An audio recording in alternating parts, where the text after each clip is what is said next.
to progress technologically, I swear by Allah, faster than its growth in technology, it is retrogressing morally and spiritually.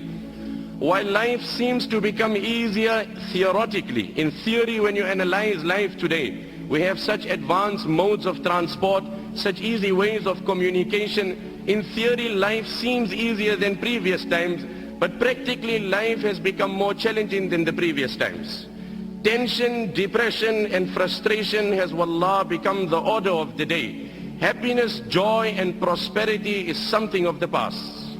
The very fears that haunt the mind of every individual, that are ever lurking. I must never become poor. I must never be diagnosed of cancer. This must never happen. The fears that are ever lurking in the heart and the mind of every man is sufficient depression in the life of every person. The only way to avert financial depression, the only way to avert and divert financial depression is to convince yourself that Allah is the sustainer. When you've convinced yourself that Allah is the sustainer, now the fluctuation in the currency, the fake predictions of the economists, the competitors in the market will not make a difference to you. So this is the modern day poverty. That in the midst of affluence there is no joy. In the midst of comfort and luxury there is absolutely no joy. Nabi alayhi salam then said in the riwayat of Ibn Hibban, إِنَّمَا الْغِنَى غِنَى الْقَلْبِ وَمَنْ كَانَ الْغِنَى فِي قَلْبِهِ فَلَا يَضُرُّهُ مَا لَقِيَ مِنَ الدُّنْيَا. No, Abu Zar, wealth in essence is the contentment of heart. And no Niagara Falls and no Victoria Falls can give you that contentment that is divine from Allah. وَمَنْ كَانَ الْغِنَى فِي قَلْبِهِ, the one who has contentment in his heart, فَلَا يَضُرُّهُ مَا لَقِيَ مِنَ الدُّنْيَا, then no amount of calamities and tragedies will harm this man, will depress this man. Nothing in this world will depress this man. Like they say, money can buy a house but not a home. Money can buy you a bed but not sleep. Person can be sleeping, on water bed, as they say. Insomnia is a medical condition that's only growing in the world. Deprived of sleep. And on the other hand, there is a beggar, a pauper, sleeping under the tree in mid-traffic. The people are driving, people are busy, engaged, and he's enjoying the divine sleep of Allah in the shade that Allah has provided. I swear by Allah, the greatest contributing factor to depression is guna.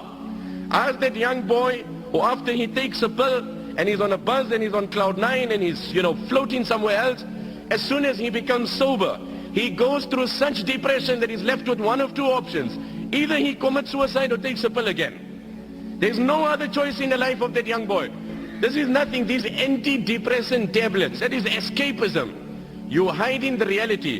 You are disguising and camouflaging. You are not solving, you are not soothing. It's like a person went to a particular motor mechanic, he had a problem in his car.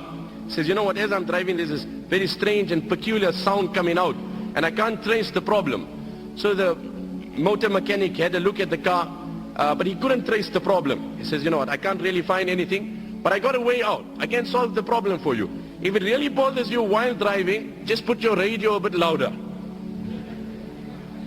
If the noise bothers you, just put your radio, and I promise you your problem will be solved without any money. I swear by Allah, that is antidepressant tablets.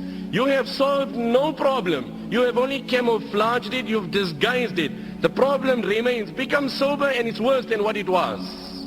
Like they say, having Allah on your side does not mean sailing on the ocean with no waves. It doesn't mean that. But having Allah on your side means sailing in such a ship which no storm can sink. That is what it means. It doesn't mean you will not have storms. You will have storms, you will have waves. But when you have Allah on your side, no storm will sink that ship. It is contentment. Grab onto it. I swear by Allah, if you have it, you're a king without a throne also. What did the Nabi of Allah say? وَمَنْ كَانَ الْغِنَى فِي قَلْبِهِ, he who has contentment in his heart, فَلَا يَضُرُّهُ مَا لَقِيَ مِنَ الدُّنْيَا, no calamities of this world will depress him. It does not mean when a man has contentment, calamities will not come. No, Allah will give him the strength to react differently. He will not get emotional by situations. Allah gives you the ability to focus on the reward promised in that challenge in Akhirah. My brother, you have tasted the fake pleasure. You've seen how it has deceived you.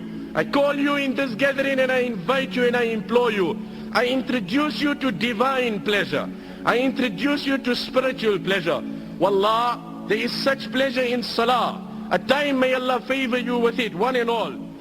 that moment comes in your life, Allah's qasam, where you will go in sajda. And I promise you, you will derive such pleasure. Allah's qasam, in His control is my life. You won't able to lift your head up.